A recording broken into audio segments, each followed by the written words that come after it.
सभी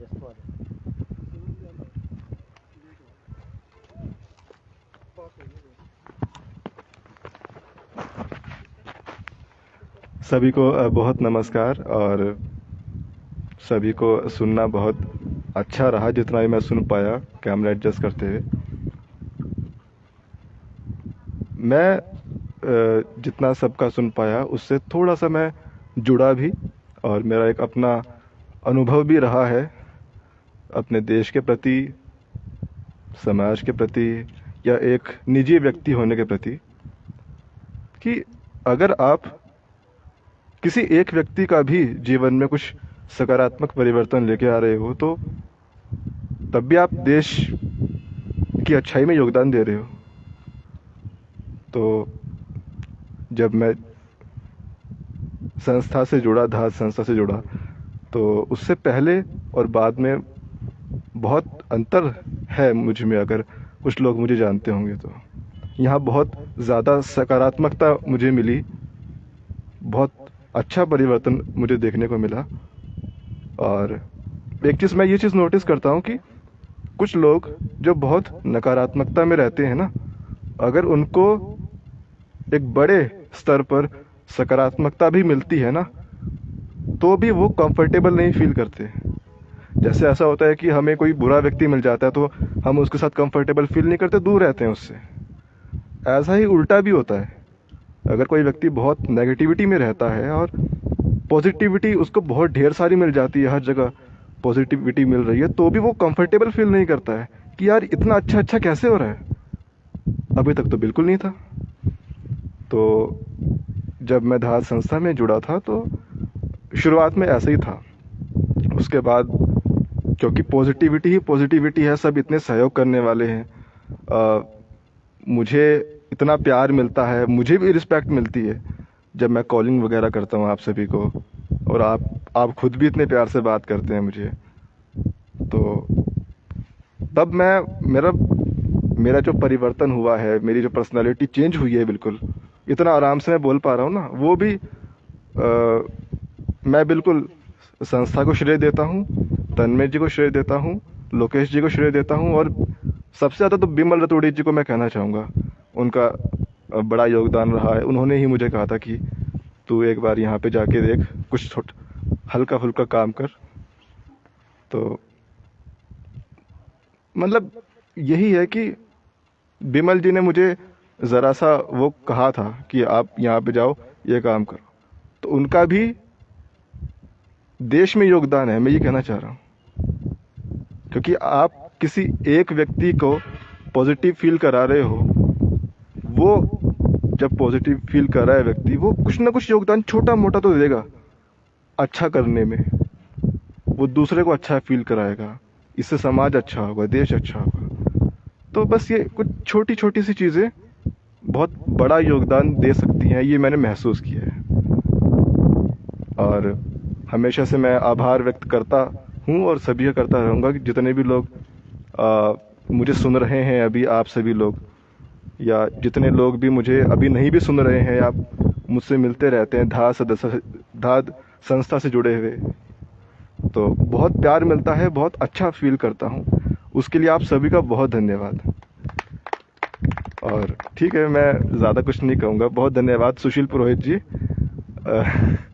सुशील जी जो है, सुशील सर के साथ ही है ना कि वो भी नाट्य संस्था से जुड़े रहे हैं, नाटक करते रहते हैं, अभिनय में भी अपना योगदान देते रहते हैं। तो उनका और मेरा बहुत आपसी बहुत तालमेल अच्छा रहता है उस वजह से, तो बहुत अच्छा लगता है। पुनः आप सभी का बहुत धन्यवाद। गणतंत्र दिवस की बहुत शुभकामनाएं। नमस्कार। और मुझे लगता है कि हम सब लोग अपने अपना विचार रख चुके हैं, लेकिन जो आदमी इतने देर से हमें उगलवा रहा है, अब हमारे विचार रखवा रहा है, मैं चाहूँगा कि वो भी अपने विचार जरूर रखें, क्योंकि वो केवल धार से नहीं जुड़े हुए, वो इस स्मृति वन का जो हिस्सा है, जो मैंने देखा है गर्मियों में, सर्दियों में, जब देखो सुशील पुरोहित आपको यहाँ कहीं ना कहीं पानी डालते हुए मिलेंगे। तो मुझे लगता है कि वो जो सिंचाई का मतलब जो रिगार्ड है वो आपको मिलना चाहिए, और मैं चाहता हूँ कि आप आएँ और अपने दो शब्द जरूर रखें। सुशील पुरोहित जी।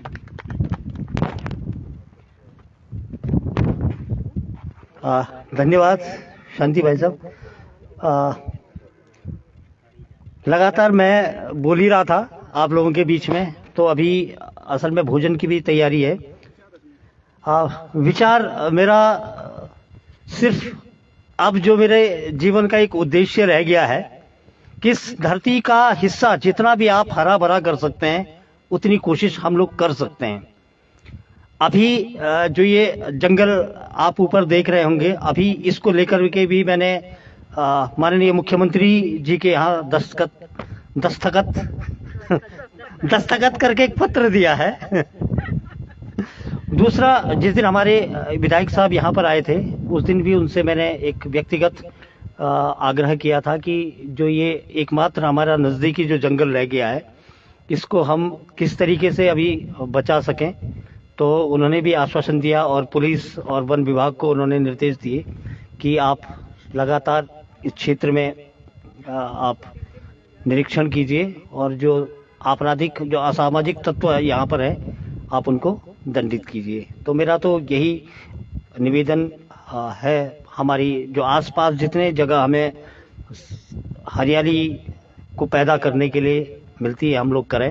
जितने भी हमारे फेसबुक लाइव के दर्शक हमें देख रहे हैं उनसे भी यही निवेदन रहेगा कि इस राष्ट्रीय पर्व पर एक संकल्प जरूर लें कि हम अपने देश को समृद्ध बनाने में अपना क्या व्यक्तिगत सामाजिक योगदान दे सकते हैं। इसी के साथ आप सबको नमस्कार। हिमांशु आहूजा जी अगर मेरी आवाज को सुन रहे हो, उन्होंने मना कर वो लगे हैं, तो मैं अध्यक्ष जी से अगर निवेदन चाहूंगा कि अगर इस कार्यक्रम को समाप्ति की, मैं चाहूंगा हमारे केंद्रीय सचिव तन्मय मुमगाई जी आए और इस कार्यक्रम को समापन करने की अनुमति से लेकर अपना संबोधन यहाँ पर हमारे बीच में। धन्यवाद सुशील जी, हमारा सबका आभार जो यहाँ जुड़े हैं, जो फेसबुक से जुड़े हैं और धात में से बहुत सारे लोग जुड़े रहे थे, प्रत्यक्ष रूप से जो नहीं आ पाए लेकिन उन्होंने साल भर जो योगदान दिया उसके लिए आभार। और अभी मैं कह भी रहा था कि हम एक दौर में पहाड़ दिवस और हरेला फूलदेई मनाते थे, लेकिन आज हम साल भर इन दिवसों के अपने जीवन में लागू करते हैं। तो हमारे लिए स्मृतिवन अब एक दिन का आयोजन नहीं है, हरेला के दिन का, वर्ष भर का है। ऐसे ही धात के जितने भी संकल्प हैं उनके लिए हम साल भर काम करें। जितना पिछले वर्ष आपने समय दिया है उतना ज़रूर दें, जिन्होंने कम दिया है थोड़ा सा बढ़ाएं, क्योंकि अगर सबका उसमें हाथ लगेगा तो उसका बेहतर स्वरूप निकलेगा। और हिमांशु जी भी आ रखे हैं वहाँ पर, तो हिमांशु जी हमारे यहाँ ट्री टू दून का एक चैप्टर चलाते हैं, तो मैंने उनसे कहा था कि शब्द कहें दो, तो उन्होंने कहा नहीं मैं अभी बोलने की इच्छा नहीं रहता हूँ। तो उनका भी आभार। तो ऐसे बहुत सारे लोग अच्छे लोग हमारे साथ जुड़े हुए हैं और अपनी अपनी तरह से भूमिका निभाना चाहते हैं। उनको बस ये हौसला रखना पड़ेगा कि सामाजिक कामों करने की एक चुनौती है, जो मैं अपनी यात्रा के आधार पर आपसे तो शेयर करता हूँ कि बहुत जल्दी हम लोग निराश होते हैं। हमको लगता है यार जो हम कर रहे हैं क्या उससे कुछ हो भी रहा है, नहीं हो रहा, क्या दुनिया वैसे बदल भी रही है, क्या मेरे पेड़ लगाने से कुछ हो भी रहा है, नहीं हो रहा है। तो इसलिए लगातार आपस में मिलना जुलना और समझना ज़रूरी है कि हम अपना हौसला किस तरह से रखें। और मैं तो इसको व्यक्तिगत रूप से इस तरह से लेता हूँ कि जिस दिन जो मैं कर सकता हूँ वो मैं ज़रूर करता हूँ, और मैं अपने मित्रों से ज़रूर कहता हूँ कि वो करें, और बिना इसकी परवाह किए कि उनमें से कितने लोग इस बात को मान रहे हैं नहीं मान रहे। तो यही हमारा बुनियादी दायित्व है, गीता का सार यही है कि हम अपने हिस्से का काम करें और उसको हर संभव जगह ले जाएं, और इस बात से एक आत्मसंतोष, मुझे लगता है इससे अच्छी आत्मसंतुष्टि होती नहीं है। हरिबोधिनी की बात करी थी और वही अंतिम बात है कि मैं जिस दिन ये घटना घटी तो मैं अक्सर मनीषा से बोलता हूँ इसकी कि रात को सोते वक्त मुझको ये भाव बहुत गहरे में अच्छा लगता है कि हम कहीं निमित्त बने इस काम के। और ऐसे ये जो भाव है यही मेरे इतने साल की ऊर्जा है जिससे कि हम आज तक चलते रहे। अगर ये भाव हम सब में आएगा तो हमको हर काम को महसूस कर पाएंगे कि जो हमारे लगाए हुए पेड़, ये हमारा लगाव, तो फिर मुझे लगता है कि हमारी यात्रा हम थकेंगे नहीं कभी। और इसी यात्रा में चलते रहने के लिए आप सबका आभार बहुत बहुत। आज के शुभम जी हम यहाँ से लाइव से विदा लेंगे और हमारा औपचारिक मीटिंग की तरफ पढ़ेंगे।